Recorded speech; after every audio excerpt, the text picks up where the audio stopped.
Vous êtes conspirationniste. Oui, même vous là-bas, derrière votre écran. Je ne dis pas que vous croyez forcément que la Terre est plate et que la reine d'Angleterre est une reptilienne.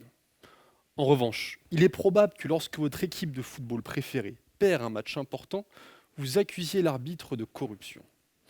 Les théories du complot sont des croyances qui supposent qu'un petit groupe agit dans l'ombre avec des intentions malveillantes. Il existe des théories du complot sur à peu près tout et n'importe quoi, et elles peuvent avoir des conséquences dramatiques. Ne plus se faire vacciner, ne pas croire en l'urgence climatique, alimenter la haine de l'autre. En ces temps de crise sanitaire, pensons à la manière dont elle contribue au climat de panique et de suspicion. Alors, qu'est-ce qui nous motive à adhérer à des théories du complot? Car nous sommes tous susceptibles d'y croire. Pourtant, nous ne sommes pas tous de grands paranoïaques. Convoquons la psychologie sociale pour y voir un peu plus clair. Tout d'abord, nous devons accepter que ces croyances ne sont pas là pour rien. Elles ont une fonction. Vous allez comprendre. L'être humain est un animal social. Il a un besoin fondamental de s'identifier à des groupes qu'il valorise. Nous sommes étudiants, supporters, citoyens. Nous avons tout un tas d'identités auxquelles nous tenons.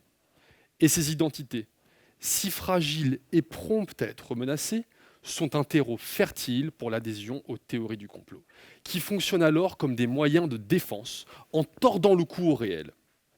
En laboratoire, j'étudie comment menacer des identités influence l'adhésion à des théories du complot. Par exemple, j'ai mis en évidence qu'en situation de crise économique, une forte identité nationale corrèle avec la croyance que les migrants ont des intentions malveillantes.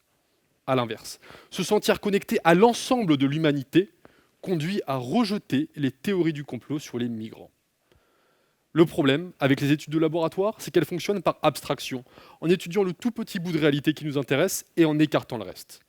Pour étudier ces croyances dans leur milieu naturel, je reproduis mes hypothèses dans le cadre des grandes compétitions de football. Et ça marche. J'ai pu observer qu'après l'élimination d'une équipe, le supporter utilise des théories du complot pour faire face à cette menace pour son ego. En accusant l'arbitre d'être un vendu, il maintient une identité positive, même après l'élimination de son équipe. Pour l'instant, mes résultats sont seulement corrélationnels. Et corrélation n'est pas causalité. Dans la suite de ma thèse, il sera nécessaire que j'affine les relations de cause à effet entre la menace de l'identité et l'adhésion aux théories du complot. Alors, commençons dès ce soir. La corrélation entre passer en 5e position et gagner ma thèse en 180 secondes s'explique par votre vote. Et si par hasard, ce n'était pas le cas? C'est probablement qu'un petit groupe agissant dans l'ombre en aurait décidé autrement.